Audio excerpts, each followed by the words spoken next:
I am. 20-centimeter heels, wings on my back, 5 kilograms of makeup on my face, and I'm being paid to be here.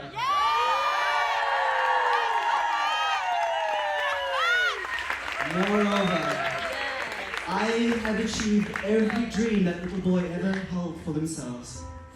I moved overseas to a place that challenges me daily. I have a family of chosen people around me that I feel care for me like mine never did. And I believe in a future that is so bright that it scares me. And so my challenge to all of you is dream big. Dream a dream that is so big that it scares you. And even if you fall short of that final dream, you will still land in a place that is far beyond the moment you are existing in. Because some of us, that's all it is, existing. Part of the next project.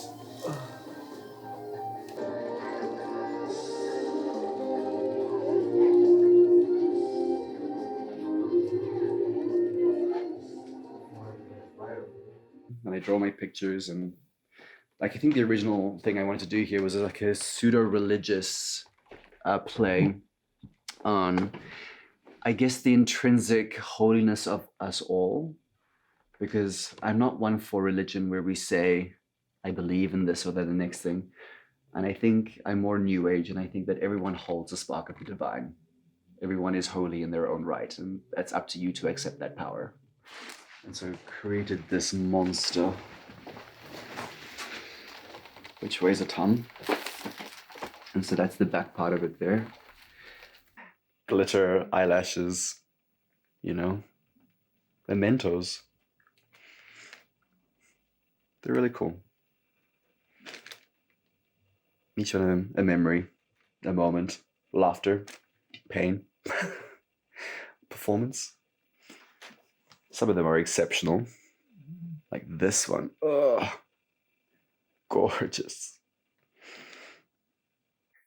Because it is a female pioneered art form, and because it is a lot about the woman's body and the politics of the gaze, that I think I've mentioned this before. I felt like I was an outsider to that because A, I am white, A, I am male, and B, this is a female art form. And those two things generally shouldn't go, because we take and how do we give back?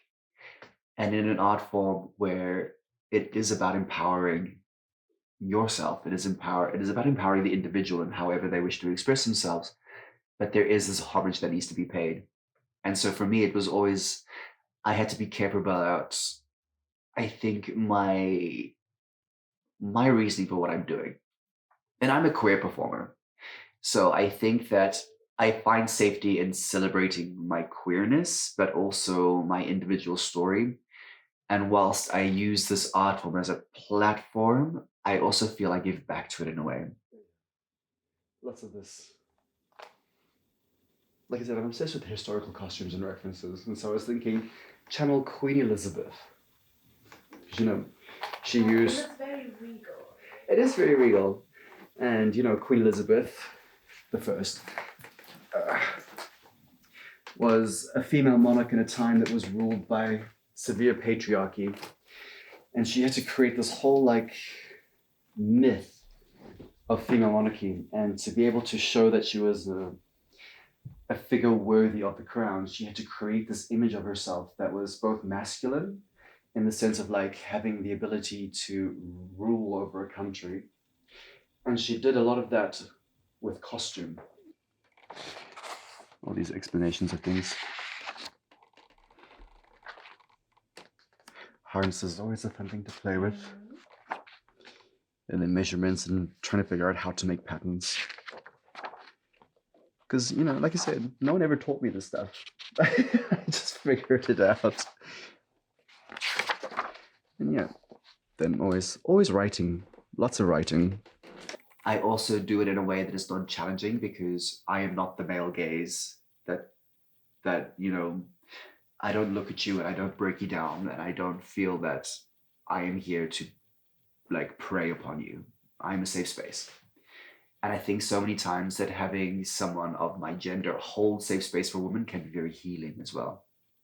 And so I see in part that I'm imparting my gift and love of joy of dance, but at the same time, I'm holding this very like affirming and healing space for women to have a man who is there to see them thrive and grow strong in themselves, but not ever take anything from them for it, if you know what I mean. So that's my contribution when I teach.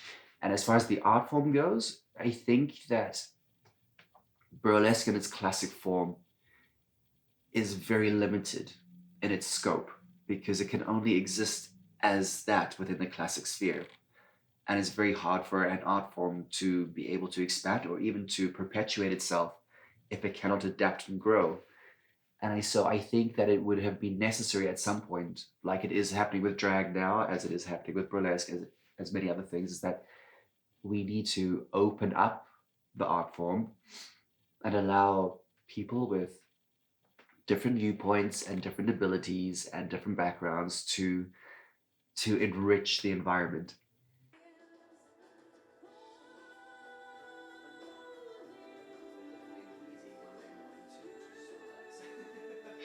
I find that a lot of people with a lot of unacknowledged baggage find their way into burlesque because they see people on stage who are so confident and so embodied. And a large part of the reason why burlesque is sometimes so badly seen is because people see it through very tinted lenses, which come from a place of unaccepting of themselves. And so if you're not comfortable with your body, you're obviously not going to be okay with some other woman on stage getting her boobies out. That's a very obvious sort of like connection there. It's like when I was coming to terms with my sexuality, but I wasn't ready to say I was gay, I would often be more angry and sort of almost dismissive of gay people because I was scared that people would see me for who I was. Oops, sorry. See me for who I was. And so I feel like there's this tension that builds. And burlesque very much is. You get inspired by seeing people on stage who feel so confident in their skin. And you're like, I want some of that. So they come to classes. And people who come to these classes come because it's an art form designed to make you feel sexy, designed to make you feel womanly. And what they actually found in that process is who they are. And it's not so much about being sexy, it's about being confident in their own skin. And that in turn becomes sexy. Nobody who's ever not suffered can be empathetic, I don't think. Because a person who's never suffered doesn't know what it means to suffer. Therefore, I think a person who has never known sadness cannot recognize sadness. A person who's never known happiness cannot recognize what true happiness is. And I think a person who has never suffered cannot see what can trigger, what can cause, what can prolong or create or sustain suffering. And it's like, I've suffered in my life from various different things, whether it be financial straits, whether it be emotional breakups, whether it be emotional abuse, whether it be many, many different things. And so I recognize how I've reacted and what caused those things within me. And so empathy is being able to recognize somebody at a glance and being like, they're going through something. And not knowing exactly what the cause is knowing how better to alleviate that suffering in them. And sometimes it's just maybe just being an understanding person or giving an ear or a shoulder. Or sometimes it's knowing, okay, maybe we just need to take them out of that situation and give them some kind of alleviation, whether it be through performance, because performance is great because you watch. And for that moment, you'll be completely within a different realm and your world will fall away by the ears and you can have rest and respite and a moment to just breathe without the thoughts of the impending bill payment or the fight you've had with your friend, or you have a pure moment of just presence. And so performance offers that to audience members, but also to the performer themselves. The champagne shower over there. So that's, we stop here and I try.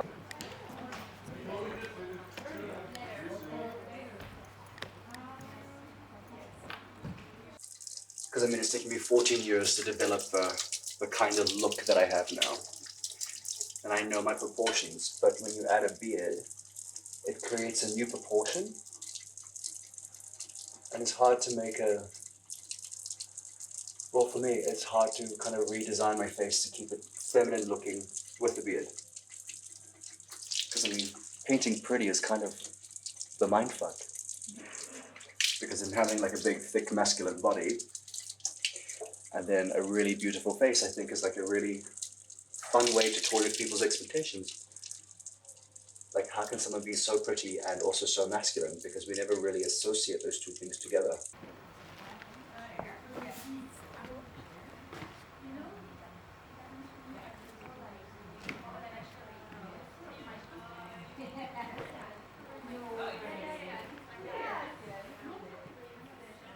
My feeling of masculinity expanding. Because I mean, I've always been accused of being really feminine, even since a very young age. And I was called horrible things that were very much derogatory because, like, a girly boy, and worse, obviously. And I didn't understand what femininity was until, obviously, people started making fun of it and calling it out. But I find that when I purposely did things to be more female, I actually felt more masculine. Like putting on a corset, for instance, is supposed to give you this perfect, like, hourglass shape that women desire, of the skinny waist, the big hips. But it gave me this, like, superhero shape, like, bizarrely, like out of a comic book. Like, you look like a superhero, and it forces your muscles to contract in a way that actually, like, makes you stand with more, like, power in yourself. And it's like, so I feel more powerful. And then things like high heels, which, by the way, were invented for men. They used to raise the heel so they could bejewel them, and you could present it at the courts to show aristocracy and your power. And then eventually, around the same period, is when women started wearing them. And eventually it fell out of fashion for the men, but the women kept it going, and so now women wear heels. But it was originally invented for men, for horse riding. And I think the fun that I have in all of that is that when I put on the makeup, and my body is in the state of, like, muscular engagement, it's kind of very obvious that there is a huge difference between what's happening above my neck and what's happening below my neck. And I love that fuckery. Because, like I said, it's strange to have something so pretty here, but something so masculine here, but also something so masculine, yet presented in a very feminine way. And I love that.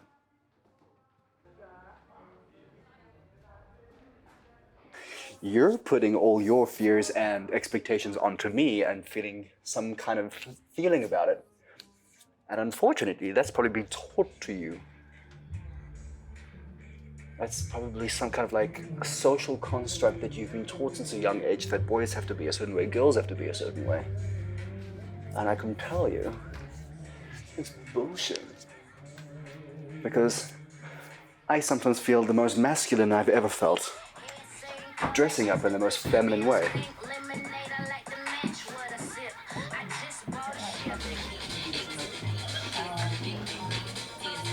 What is that? Like a translation setting powder. And like I said, it's one of the reasons why I love to teach, just because I get to see people change during classes, and they might fall in love with the style, or they might fall in love with the music, or just the basic technique of the class, because it connects them with themselves and they feel this embodiment. And that is so super special. And it is, for a lot of people, it's very cathartic, because, like me, they're disconnected from that, or they feel some kind of societal shame because they don't look the way they should, or they don't present the way they should. And when you come to a class, it's a safe space, and you find who you are, how you move, and you begin to learn and love yourself as you are.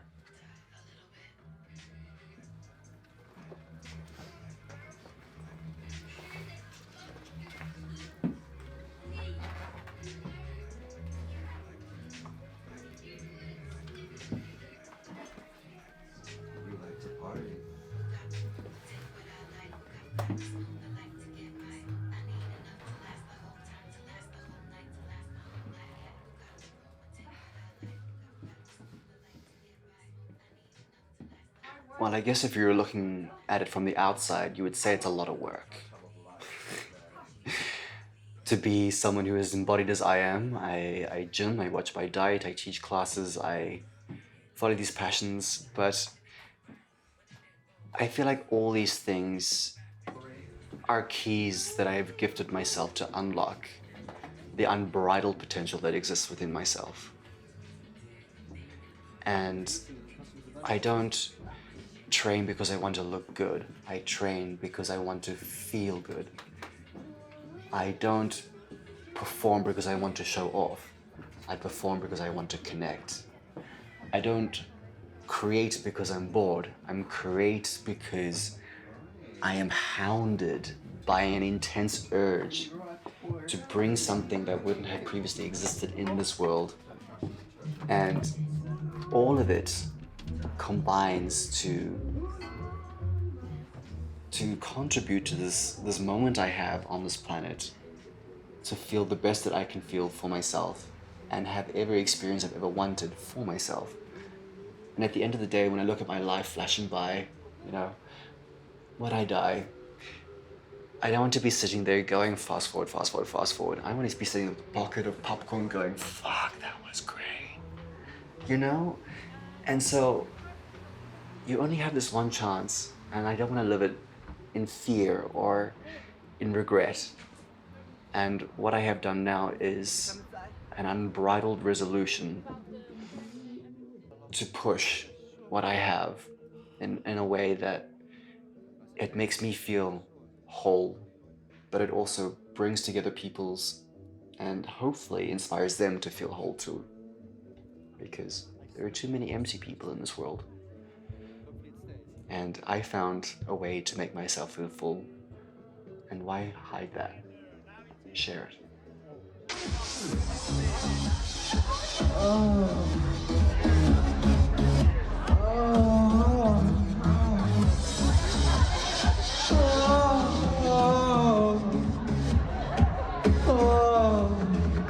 Are you ready? Are you ready? Are you ready? Are you ready?